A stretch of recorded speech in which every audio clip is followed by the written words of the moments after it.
In studying higher educational options in America, I came to a realization.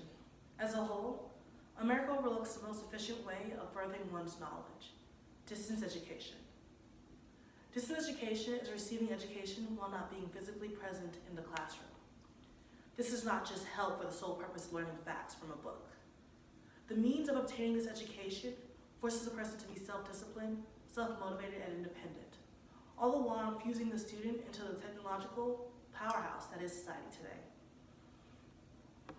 Our access to technology in traditional colleges is limited, and that hinders us from expanding our knowledge on something that plays a prominent role in world society.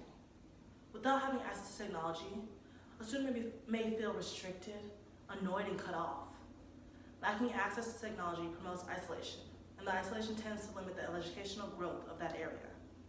Not being a part of the global society prevents us from learning on a broader spectrum. Distance education can omit the need for traditional colleges and overall heighten our access to education and technology. Word 111, Section 201, Spring 2017 with Professor William Spriggs is a distance education class offered by the University of Kentucky. I can complete virtually every assignment Professor Spriggs assigns in the comfort of my own bedroom. Contrary to other online classes that I have experienced, interaction between peers is required.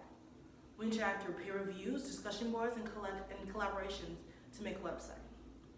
This provides an opportunity to share ideas and develop compromises in much the same way as traditional colleges do. We are the epitome of distance education. This is not the future, this is now. With the ease of access to materials necessary for the course at just a click of a button, distance education is the most efficient way to educate ourselves to the next level. These classes help the students embrace technologically based society that the world is now. No need to worry about means of transportation, having to buy and haul around clunky textbooks, or even having to sprint across campus to your next class because you're only given a measly 10 minutes between classes. School is brought to you. In the pre-internet age, education used to be going to class, listening, and comprehending the material the teacher presented that day. Education meant immense backpacks filled with countless papers of notes, almost verbatim, and heavily annotated textbooks. Technology has changed all of that for students today. In some classes, tangible textbooks are not even required anymore because one can easily access it online through one of many different apps. Technology has made education more flexible.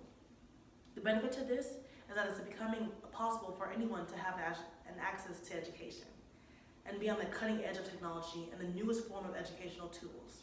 However, the question remains, is education as valuable and as rigorous as education that is placed in the traditional classroom setting? Yes, it is, if not more. The problems with distance education go way beyond the cheating and plagiarism. The problems associated with it are in many ways similar to that of traditional education, but are exaggerated because of the independent motivation required to pursue an online class or degree. This is a situation where the student does not have a teacher to fall back on to call him or her to task for making mistakes or missing assignments. Distance education is based on a syllabus, and that's virtually it. In 2013, the New York Times explained that distance education will seem to have many troubles within the field of online college courses. The Times published an article on the troubles with online classes. Maturation rate was one of the first topics the article spoke about, and student maturation rate is the number of individuals who leave a program of study before it has finished. The main issue is that many students fail or drop out of online classes because of their inability to manage the freedom associated with the classes of choosing how and when to do the work. Courses online are more demanding to help the instructor know that the students are learning the material that is presented. With little or no guidance, the teachers are essentially just there for grading. Students strengthen their reading comprehension skills through these types of classes. Group work made people who have possibly never met speak to one another and collectively execute the task presented to them. Social skills are worked on in this way. Essentially, college is expensive. We know that. Through distance education, costs like housing, meal plans, and transportation can be eliminated. Shai Rashif is the CEO of an online education program called University of the People. It is an online university that specializes in business administration and computer science majors. This university can provide people at low socioeconomic backgrounds with extremely low-cost higher educational degrees. Sharif gave a TED Talk promoting his university, and statements like, "It's only $4,000 for all 4 years of college," resonated well with the audience, as they would possibly have been in disbelief at how cheap it could be to get a degree. The two fields are very prevalent in today's society. Some may say that brick-and-mortar universities are historically vital to our society. Traditional universities help build social skills. The athletic programs connect the school to the community. Monuments remind of the history of the school, and the Greek life promotes philanthropy. Can we afford to lose all of that? Yes, in fact, it's already happening. William Hearst published an article, "The End and the Extracurricular Arm Race in the Inside Higher Education." Hearst stated, "Extracurricular activities now crowd our academic work and cause critical harm to students' intellectual and personal development." I played basketball at the University of Kentucky, one of the meccas of college basketball, with a deeply rooted fan base and a lively atmosphere. I've also taken hours out of my day to attend pro bays and see the new sororities or fraternity members cross and yell out the history of their organizations. I've also danced for 24 hours to raise money and awareness for children suffering from cancer.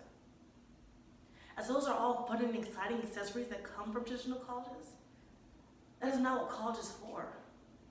College is difficult. It can easily make or break a person, and we all know education is important and helps dictate where we end up in life in terms of occupation and / or careers. Education in the most primitive way gives people the baseline skills to survive as adults in the world.